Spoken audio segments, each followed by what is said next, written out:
cette diva que vous connaissez. Je l'ai connue dans les années 90. À l'époque, je gérais, manageais un orchestre à Cotonou qui était UMC. Dernièrement, je l'ai retrouvée quelque part dans un studio à Cotonou où je faisais un travail.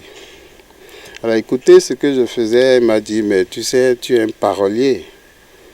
Et puis précisément, elle ajoute, tu fais beaucoup de choses dans le domaine artistique, mais tu te caches. Mais les esprits qui viennent te suggérer ces mots, ces paroles que tu utilises pour faire des tests de cette nature-là, ne seront pas très contents de toi si tu ne sors pas vraiment ces choses-là. Elle a même précisé qu'il faudrait que je fasse un clip d'un des morceaux qu'elle écoutait à l'époque, un truc qui parlait de la famille et de la chrétienté. C'est maintenant que je suis en studio pour faire ce travail-là et sortir ce clip-là qu'elle est partie. Je pensais que j'allais terminer cela, aller la voir et la surprendre pour lui faire plaisir. Mais je pense que, sincèrement, elle n'a pas fait un passage à vide sur terre. Donc c'est plutôt cela qu'il faut retenir. Quand on est béninois, on la connaît.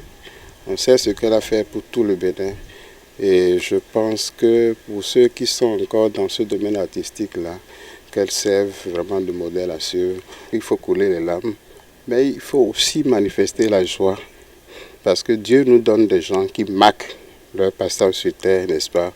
Prions pour que tous ceux qui sont dans le domaine artistique partent en laissant aussi des empreintes aussi positives que ça. Cette dame a été beaucoup pour moi.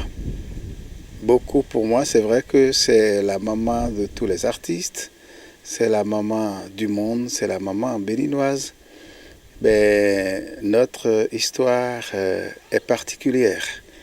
Particulière en ce sens où je faisais partie d'un orchestre, Baobab, l'orchestre Baobab, qui était son orchestre.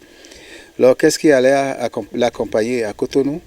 Et c'est à cause de ces musiciens, puisque la majorité de ces musiciens étaient à Porto Novo.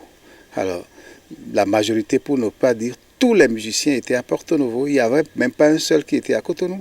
Alors du coup, on a été obligé de la forcer à quitter Cotonou pour Porto Novo. Donc en réalité, c'est l'orchestre Baobab qui a fait que Vivi se retrouve aujourd'hui à Porto Novo, depuis plusieurs décennies. Voilà, elle est partie, bon, on peut dire qu'elle est âgée, mais elle ne nous suffit pas, elle est encore très en forme, elle chante toujours. Je l'ai vue, ça ne fait même pas encore 2 semaines, on a parlé, on a discuté, elle me disait, tu vas passer à la maison pour que je te parle. Mais je n'ai pas pu la voir jusqu'à ce que hier matin, j'allais dire, j'apprenais la nouvelle. J'ai appelé sa fille qui me disait que c'était vrai, maman n'est plus là. Alors ça fait très mal.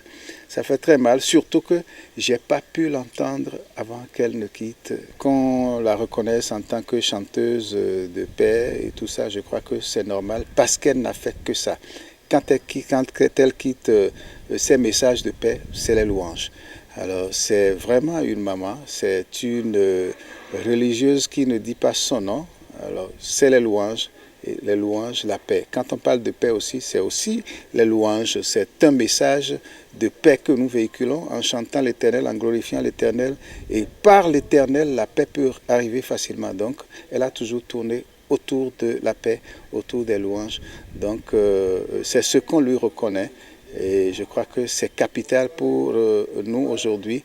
Si on peut chanter n'importe quoi et oublier, et s'accrocher aussi à la paix, je crois que c'est beaucoup mieux parce que sans la paix, nous ne pouvons rien.